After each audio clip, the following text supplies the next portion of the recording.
Hi everyone, this is Emily Duplessis with Rental Rookie. Welcome back to our next video in our video e-course that you're going through right now. I really hope that you are enjoying the videos that are here and enjoying the worksheets that you're able to download on the extras page. One of the main points and the main goals of this e-course is that you're learning something, whether you're a true newbie and you're learning a ton of information, or you might be somebody who's been dabbling in this and you've been learning a lot of stuff as you've been looking around and researching, and maybe you're still just picking up a nugget or two of new information. So whatever end of the spectrum you're on, I really hope that you're gaining some valuable insight to help you in your investing journey. In this video, we are going to talk about what you do when you find a property that you're interested in, whether you find it when you're driving around, whether you find it scouring the internet, whether you hear it by word of mouth.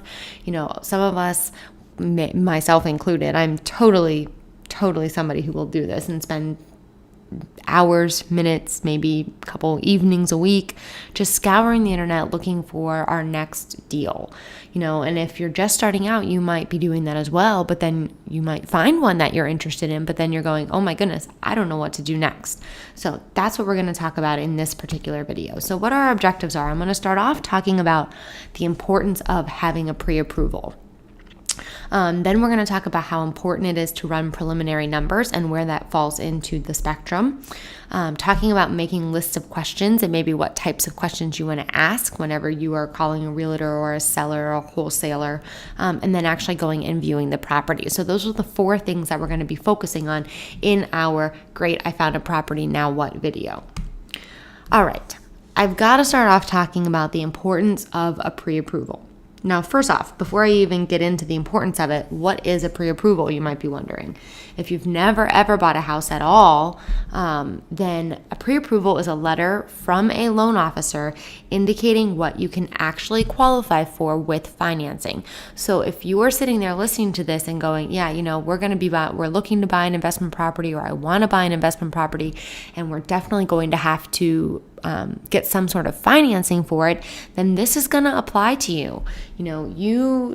Gone are the days of being able to walk into a bank and basically have a pulse and be able to get a loan. Those days are done, and I totally stole that line from my husband. My husband is a loan officer, and so in the years that he's been doing this, I have also learned a ton about the financial aspects of this and the banks and lending and guidelines and those sorts of things.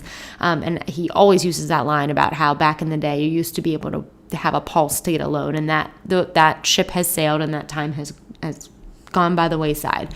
So why is it important to get a pre-approval? Why am I starting with this? I can't tell you how competitive the investment world is. There are so many people out there who are getting involved in real estate investing and are getting involved in buy and hold properties.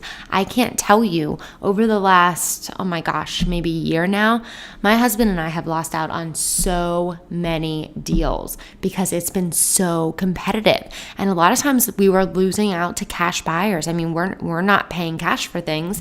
Depending on how low the price is, we maybe potentially could for some, but we're not looking to liquidate our cash funds or our reserve funds or anything like that. And so we are buying properties with financing, and we just can't compete whenever we're going up against people who are cash buyers and making offers sight unseen, or making offers, as soon as they walk into a house. There was one property that came on the market in the area in Virginia where we invest, and it came on a Saturday. I just happened to be in my email, and I get automated email MLS listing emails from our realtor there, and it popped up. We immediately called our realtor. She told us a little bit about the area. We made an offer. Sight unseen. We just said, we like it. Pictures look okay. We'll get out there during the home inspection contingency and really tear it apart and take a look at it. But let's just get an offer in because we want this. We don't want to lose it. That all happened in a matter of a couple of hours. By later that evening, late Saturday evening, somebody else, a cash investor, came in and made an offer and obviously beat out our offer of, having to get financing. So it is so competitive that the last thing that you want to do is find a property, go to try to write an offer, and potentially maybe even get the offer accepted and then find out you can't qualify for it. Now, most of the time a realtor is going to want a pre-approval letter before you actually go and get a ratified contract. They want to know that you have proof of funds, that you're able to do this, that the bank is going to approve you. But I know sometimes that can slip through, and realtors will write contracts. They could, be in the process of getting ratified, and then you find out that you're not approved for that amount of money. So knowing that up front sets you up to be able to, as soon as you find a property that fits into what you can afford, what the bank says that you can afford, there's a big difference between what you think you can afford and what the banks say that you can afford. But if you have that pre-approval letter done, you've worked with the bank straight from the beginning, then you can get into that competitive market. You can be competitive in trying to get a property.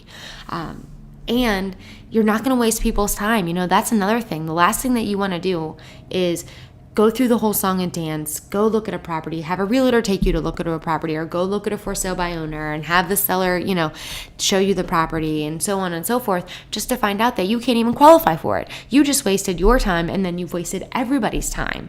So in the sake of trying to save yourself time and to be able to be competitive, I can't recommend enough for you to, if you are serious about investing in rental properties and you're actively looking, if you have not spoken to a loan officer yet, you need to go and get that financing in order. If you are going to use financing from a bank, you need to go get that in order. And, just a sidebar on this, like I said, my husband is a loan officer, and so I've learned a ton from him. And, one of the things that we will often talk about, or he talks to me about, is that the banks look at your whole financial, financial portfolio differently than maybe you look at it. So you don't know how the bank's going to look at your income or your expenses, and you don't know what the guidelines are for the banks. What you think you might be able to qualify for, you might know what your income is, you might know what your expenses are, but then you go see a loan officer and there are some expenses that you didn't even account for. Maybe you don't know anything about the debt to income ratio that banks are looking for these days. And so if you are just saying, oh yeah, I know my income, I know my expenses, oh, this is probably about the payment that I could afford, that's great, and you might be close, but it's not a pre-approval from a loan officer. And so I can't stress it enough. Before you even start going down this road, if you're serious about it and if you're actively looking, consult a loan officer. Get that pre-approval, then it's done. They have it on file. Anytime you want to make an offer, you can talk to your realtor. Your realtor can call the loan officer and say, hey, can I get a pre-approval? I need that pre-approval letter for, Joan and Mary or Joan and Bill. They can send it right over and you're ready to go and good to go, and you can get your offer in and hopefully get the deal. So I can't stress that enough. I really, truly believe that is the first step in setting yourself up for success. All right, so you found a property. Let's say you have your pre-approval, you were proactive, you're ready to go, you've been scouring the internet, you find a property that you're interested in. Awesome. Before you do anything else, run the numbers. And I'm sure you've heard this from me, from other, people or websites that are out there that are in real estate investing. Running the numbers is pretty much the most important aspect of investing in real estate. You don't want to waste your money. You don't want to lose your money. And so you have to have a way of being able to run a quick analysis on a property. We have our property analyzer. It's free here on Rental Rookie. On this, at the bottom of this e-course page, there's a link that you can click on to actually go and download it. We have a copy for if you're a Mac user, numbers. If you are a Windows user, there's an Excel file. Pull that up. There are 3 different documents in there. You have a document where you can run numbers on a single unit, whether that's a condo, townhouse, single family, whatever it is.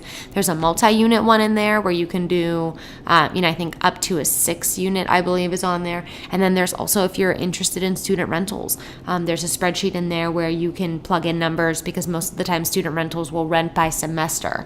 And so, that's a great free resource for you. I recommend going and like I said, clicking on the link to it. It's free, but having a way to run the preliminary analysis is huge. When you find a property, being able to just pull up a spreadsheet really quick, throw in the numbers, throw in the price, what the down payment's going to be. If you're an investor using normal financing, it's going to be 20% down unless it's some government program.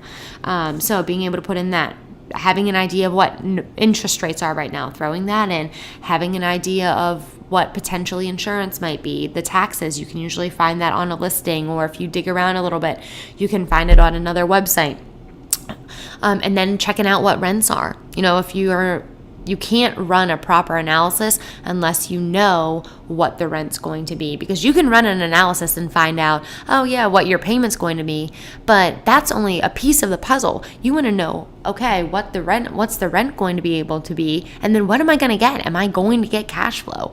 And so you need to have some sort of analysis spreadsheet calculator that you can use, where you can plug in those numbers and say, okay, this is going to meet my goals. Back to one of the previous videos that you saw, I talked a lot about how a good deal is in the eye of the beholder. And so before you get started, you have to be able to set your goals and know what you're looking for, so that when you do find a property and you run these preliminary numbers and your ROI comes out and it's 10%, 15%, 20%, 25%, whatever it is, you're going to be able to say right then and there, you know what, yes, I want to move forward on this and I want to make contact with somebody, or you know what, no, this isn't, meeting my expectations, my needs, my goals.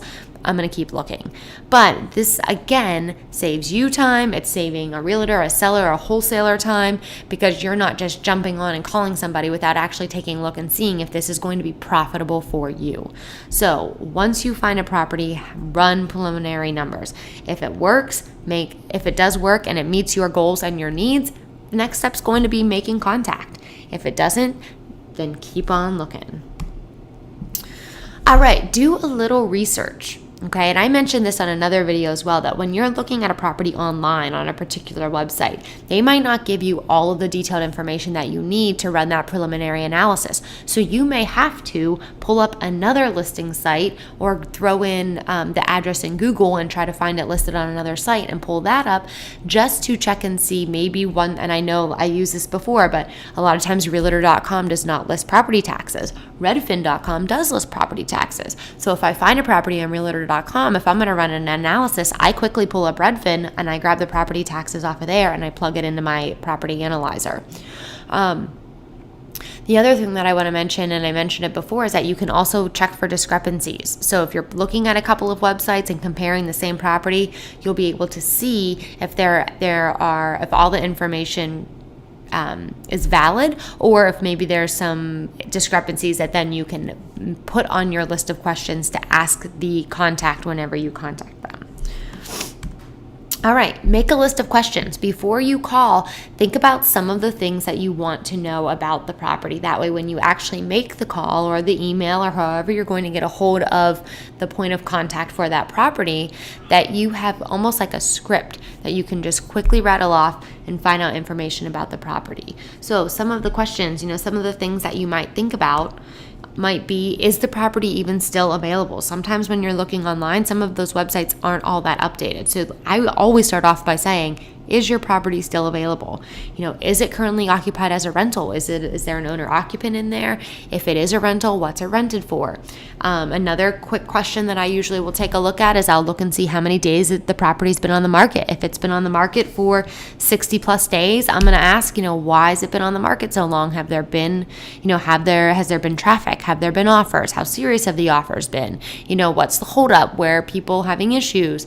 Those are all questions that you can ask that are going to give you more insight into the property itself and whether or not it's something that you're going to actually want to go and view. That's going to be the next step. After you make your contact and get all of your information and your question answered, then you can decide whether or not it's actually worth going to see, or in a competitive world, are you ready to make an offer sight unseen? We've done it multiple times where we've made offers sight unseen. Some we end up getting. A property actually we're closing on tomorrow, which I know that doesn't make, this video you could see a year from now or 2 years from now, but at time of recording of this video, we actually are closing on a property, our next investment property tomorrow, that we now live in Pennsylvania. We bought it in Virginia. Same type of thing where we saw it come up on one of the emails that I get. This one, our realtor called us. She put the deal together. She called us, told us, she knows what we're looking for. She knows us. We have great relationships. She's also a family friend. She said, I know this is right up your alley. It's a motivated seller. It's just like your other properties. Are you interested? We said, yes, let's make an offer. We're going to do it sight unseen. We trust you. And we actually just saw the property about, a week or two ago when we were down visiting in Virginia, some family and friends down there. So, this property, we kind of dove in without really seeing it, and just going off of, research, the trust that we have in our realtor, and now we're going to be closing on it tomorrow. So, finding out all of that information is crucial, for you to be able to then decide whether or not you're going to see the property. One of the things, a great resource for you, it's a free resource that goes along with this e-course. If you scroll down to the bottom of the e-course page, or go to the extras page, which is www.rentalrookie.com/extras, all of the extras from all of the different sections of the e-course are listed there. You can click them and the worksheets pop right up. But we have a worksheet, the 20 must ask questions when calling about a property. It's a checklist. There are 20 questions that if you're not really sure what you should be asking, those 20 questions can really help you get started. So go check that out. It's a great resource. We use it when we call about properties. We created that spreadsheet based off of the questions that we just ask, realtors or sellers or wholesalers whenever we're calling them ourselves.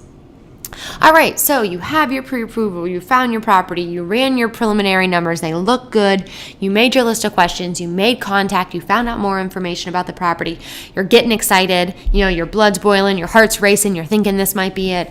Now it's time to go see the property. All right, so make an appointment to see it. Whether, like I said, you're using a realtor, they'll take care of that for you. If it's a for sale by owner, you might be making that contact or making that appointment with the seller. If you're working with a wholesaler, maybe you will be working with them. When you go to actually look at the property, don't look at just the cosmetic stuff. And this is a rookie mistake that happens often.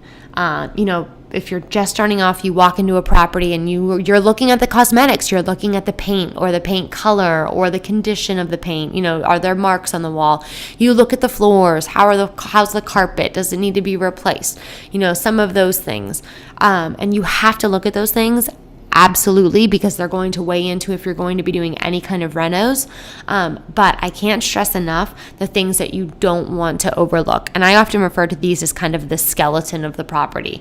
Things like the hot water tank. What condition is the hot water tank in? How old is the hot water tank? Taking a look at the furnace. What type of furnace is it? How old is it? Is it serviced often? Is it not serviced often? An AC unit. What condition is the AC unit in? Is it old?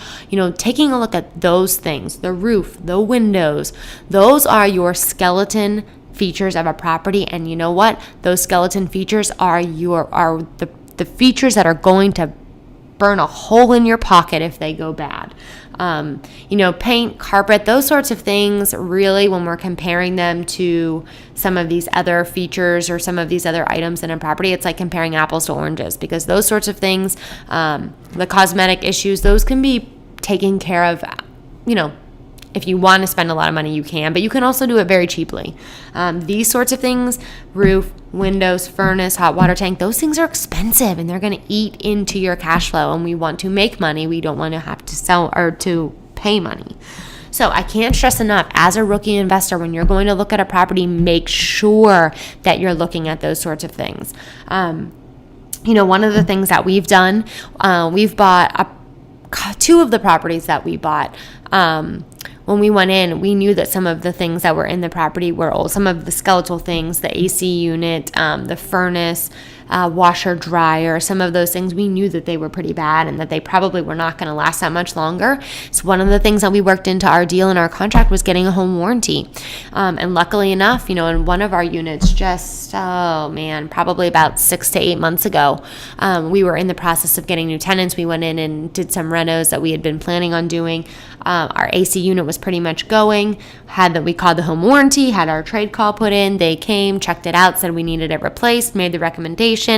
Bing, bang, boom. We had a brand new AC unit. I think it was about $400 and maybe $95 out of our pocket. I know it wasn't over $500, and the unit itself cost $6,500. So We got away with it for less than $500 and a brand new unit. So a home warranty, if you're going into a property, I have some posts. If you go and take a look at the blog, there are some posts about home warranties and some successes that we've had with those. But that's just another kind of tidbit of information that can help you. But I can't stress enough, you've got to take a look at those features in a property when you're going to look. We also have on the extra page another worksheet for you. It's a checklist for when you're viewing properties. A lot of times when I go in, I have a little clipboard that I take with me where I jot down all my notes.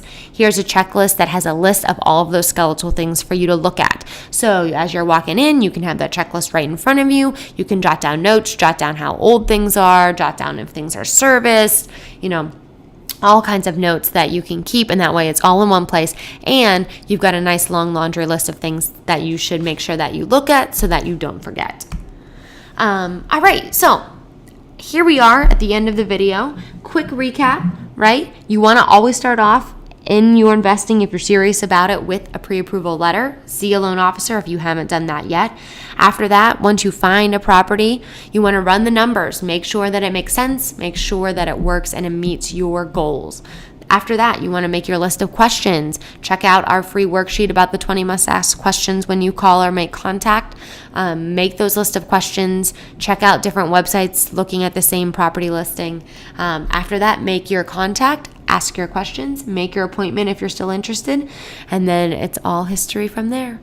I hope that you're enjoying this e-course. I hope that you got at least one new thing out of this video. If you got more than one, that's awesome. That's what I'm hoping for. But if you can at least walk away with one new thing, that's awesome. If you want to check out more videos, www.rentalrookie.com/ecourse. Again, we've got all sorts of videos there for dealing with finding properties, analyzing properties, managing properties, and don't forget to go to our extras page, www.rentalrookie.com/extras, and that's where you can download all of the worksheets that go along with our e-course. Happy investing!